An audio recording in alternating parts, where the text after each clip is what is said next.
HTML ট্যাগে closing tag প্রয়োজন হয় না। হ্যাঁ, নিচের কোন HTML ট্যাগে ক্লোজিং ট্যাগ প্রয়োজন হয় না? আমরা জানি HTML এ দুই ধরনের ট্যাগ থাকে, ওপেনিং ট্যাগ এবং ক্লোজিং ট্যাগ। ক্লোজিং ট্যাগের জন্য ঠিক একইভাবে লেখা হয়, শুধু অতিরিক্ত কি দেওয়া হয়, একটা স্ল্যাশ দেওয়া হয়। এই অ্যাঙ্গেল ব্র্যাকেটের পর, এই যে অ্যাঙ্গেল ব্র্যাকেট দিচ্ছি, সেই অ্যাঙ্গেল ব্র্যাকেটের পর কি দেওয়া হয়, স্ল্যাশ দেওয়া হয়। কি দেওয়া হয়? স্ল্যাশ। তো এই স্ল্যাশের মাধ্যমে ক্লোজিং ট্যাগ হয়। তবে HTML এ 4 ধরনের ট্যাগ রয়েছে, যে ধরনের ট্যাগের কোনো ক্লোজিং ট্যাগ থাকে না। ঠিক আছে, সেই ট্যাগগুলো কি কি? একটা হচ্ছে মেটা ট্যাগ, এটা বোর্ড বইয়ের 139 নাম্বার পৃষ্ঠা 2 নাম্বার অনুচ্ছেদে লেখা আছে। সেখানে আমি কনসেপ্টে তোমাদের খেয়াল করে দেখতে পারবো যে মেটা নামক একটা ট্যাগ রয়েছে। মেটা ট্যাগ এর কোনো ক্লোজিং ট্যাগ থাকে না, এবং মেটা ট্যাগটা মূলত ব্যবহার করা হয় যদি আমরা ওয়েবসাইটের ওয়েব পেজে কোনো বাংলা লেখা প্রদর্শন করতে চাই, তখন এই মেটা ট্যাগটা লিখতে হয়। এবং আরেকটু বলি, এই মেটা ট্যাগের কোনো ক্লোজিং ট্যাগ থাকে না। যেমন HTML ওপেনিং ক্লোজিং আছে, এই যে মেটা ট্যাগটা লিখলাম, এই মেটা ট্যাগের এরকম ওপেনিং বা ক্লোজিং এরকম কিছু নাই, শুধু যা আছে সেটা হচ্ছে কি ওপেনিং। শুধু কি আছে? ওপেনিং আছে। তো ওপেনিং থাকলেও মেটা ট্যাগের আরেকটি গুরুত্বপূর্ণ বৈশিষ্ট্য, মেটা ট্যাগের একটি অত্যাবশ্যকীয় অ্যাট্রিবিউট আছে, এবং এই অ্যাট্রিবিউটটা মূলত ব্যবহার করা হয় তার ওপেনিং ট্যাগের মধ্যে। হ্যাঁ, তার অ্যাট্রিবিউটের দুইটি অংশ থাকে, একটা হচ্ছে অ্যাট্রিবিউট নেম, তার অ্যাট্রিবিউট নেম হচ্ছে চার্ট সেট।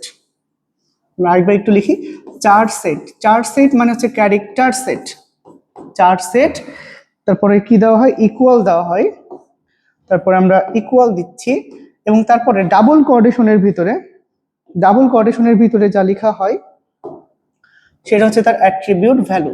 তো তার অ্যাট্রিবিউট ভ্যালু হচ্ছে UTF-8। UTF-8 মানে ইউনিকোড ট্রান্সফরমেশন ফরম্যাট 8। ইউনিকোডের 3টা মডিউল আছে, UTF-8, UTF-16, UTF-32, যেটা বোর্ড বইয়ের 3 নম্বর অধ্যায়ের প্রথম অংশে সর্বশেষ ইউনিকোডে আলোচনা করা হয়েছে।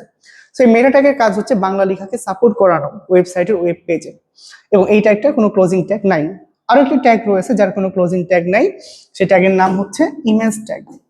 কি ট্যাগ? Image tag. ইমেজ ট্যাগেরও কোনো ক্লোজিং ট্যাগ নাই, HTML এর মতন। HTML যেমন ওপেনিং ক্লোজিং দুটাই রয়েছে, এর কিন্তু কোনো ক্লোজিং ট্যাগ নাই। তো ইমেজ ট্যাগেরও একটা অত্যাবশ্যকীয় অ্যাট্রিবিউট রয়েছে, তার অ্যাট্রিবিউট নেম হচ্ছে SRC, সোর্স। এবং তার অ্যাট্রিবিউট ভ্যালু কি? অ্যাট্রিবিউট ভ্যালু আমরা এখানে লিখবো, অ্যাট্রিবিউট ভ্যালু হচ্ছে আমরা লিখবো এখানে যে ছবির নামটা মেনশন করা থাকবে, যেমন হচ্ছে ফর এক্সাম্পল ICT ছবির নাম, এবং প্রত্যেকটা ছবির একটা এক্সটেনশন থাকে, JPG, JPEG, হ্যাঁ, GIF, PNG, হ্যাঁ, তারপরে হচ্ছে প্রত্যেকটা ছবির একটা এক্সটেনশন থাকে, তারপর হচ্ছে থাকে BMP, হ্যাঁ, এই ধরনের ফটো এক্সটেনশন থাকে।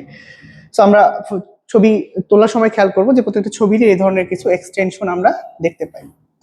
সো প্লিজ, এর বাইরেও আরো দুইটি ট্যাগ রয়েছে যাদের কোনো ক্লোজিং ট্যাগ নাই। একটি ট্যাগের নাম হচ্ছে বিয়ার ট্যাগ। বিয়ার ট্যাগ মানে ব্রেক ট্যাগ। ধরো তুমি কোনো লেখা এই সাগর ICT কেয়ার লেখাটা তুমি 3টা আলাদা আলাদা লাইনে দেখতে চাচ্ছ। তো 3টা আলাদা আলাদা লাইনে দেখার জন্য 3টা আলাদা আলাদা লাইনে লিখলে কিন্তু হবে না, বডির মধ্যে প্রত্যেকটার পরে কি ইউজ করতে হবে? বিয়ার ট্যাগ ইউজ করতে হবে। কি ট্যাগ ইউজ করতে হবে? বিয়ার ট্যাগ ইউজ করতে হবে। বিয়ার ব্যবহার করলে সেটা এক লাইন নিচে চলে আসে। হ্যাঁ, ওকে। আর আরেকটা ট্যাগ রয়েছে যেটা হচ্ছে HR ট্যাগ। কি tag? HR tag.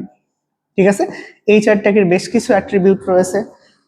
HR tag কোথায় ব্যবহার করা হয়? ধরো ফর এক্সাম্পল আমরা কোনো কম্পোজিশন লিখছি, ধরো for example the rainy season.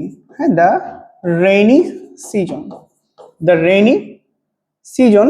আমরা এরকম কোনো কম্পোজিশন লিখছি, আমরা অনেক সময় লিখি না যে কোনো কম্পোজিশন লিখে একটা দাগ দিই, দাগটা মোটা করে দিই, ঠিক আছে, এবং কালারফুল করতে চাই। তো এই ধরনের কাজ করার জন্য যে ধরনের ট্যাগ ইউজ করে সেটা হচ্ছে HR। HR মানে হরিজেন্টাল রুল। এখানে বেশ কিছু অ্যাট্রিবিউট ব্যবহার করা হয়, যেমন উইথ, দাগটা ঠিক কতটুকু বিস্তৃত হবে, এতটুকু নাকি পুরোটুকু জুড়ে, ঠিক আছে। তারপরে তার এখানে ব্যবহার করা হয় কালার অ্যাট্রিবিউট ব্যবহার করা হয়, ঠিক আছে। তারপর হচ্ছে সাইজ ব্যবহার করা হয়, সাইজ বলতে তার থিকনেস কতটুকু হবে, কতটুকু সে মোটা হবে, ঠিক আছে। তারপরে ব্যবহার করা হয় অ্যালাইন, হ্যাঁ, মানে দাগটা কোথায় হবে, প্রথম দিকে হবে, ডান দিকে হবে, নাকি বাম দিকে হবে, নাকি দাগটা মাঝখানে হবে, ঠিক আছে, এই ধরনের কাজ করার জন্য অ্যালাইন ব্যবহার করা হয়। সো এই চারটাকে 4 ধরনের অ্যাট্রিবিউট ব্যবহার করা হয়। সো এই যে 4টি ট্যাগ দেখছি, এই 4টি ট্যাগের কোনো ক্লোজিং ট্যাগ থাকে না, তাদেরকে এমটি ট্যাগ বা ফাঁকা ট্যাগ বলা হয়।